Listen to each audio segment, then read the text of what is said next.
पाकिस्तान और West Indies के दरमियान आज दूसरे टी20 मैच में जब पाकिस्तान टीम ने टॉस जीतकर पहले बैटिंग करने का फैसला किया और मुकर्ररा 20 ओवरों में 210 रन का एक पहाड़ जैसा हदफ दिया तो वेस्ट इंडीज़ी खिलाड़ी भी रो पड़े।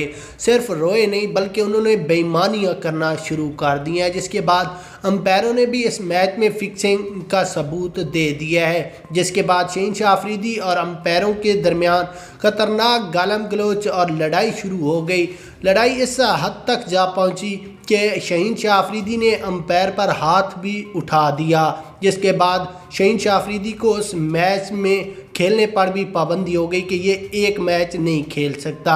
उसको मैच से भी बाहर कर दिया गया था उसी वक्त। यहाँ पर आपको मुकम्मल तफसीलात बताते हैं उससे पहले आपने इस वीडियो को लाइक करना है और कमेंट सेक्शन में बताना है कि क्या शहीनशाह अफरीदी को अंपायरों के साथ ऐसा करना चाहिए था या नहीं। उसके बाद अगर यहाँ पर हम बात कर लें शहीनशाह अफरीदी की, तो शहीनशाह अफरीदी ने अपने पहले ओवर में सिर्फ पहली बॉल कराई तो अंपायर ने ये बात कही कि अगर इसके बाद आपने इस तरह बॉल कराई तो मैं नो बॉल दूंगा।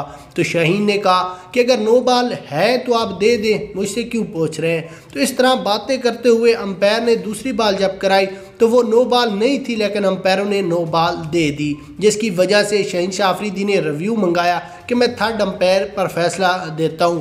तो उस अंपायर ने कहा कि आप थर्ड अंपायर पर नहीं जा सकते। इस तरह बहुत ज़बरदस्त लड़ाई हुई, जिसके बाद अंपायरों ने ये फैसला किया कि एक मैच शाहीन को बॉलिंग भी नहीं करा सकता और ये मैच भी बाहर हो सकता है। जिसके बाद पाकिस्तान मैच तो जीत गया, लेकिन शहीनशाह अफरीदी तीसरे टी20 मैच में वेस्ट इंडीज़ को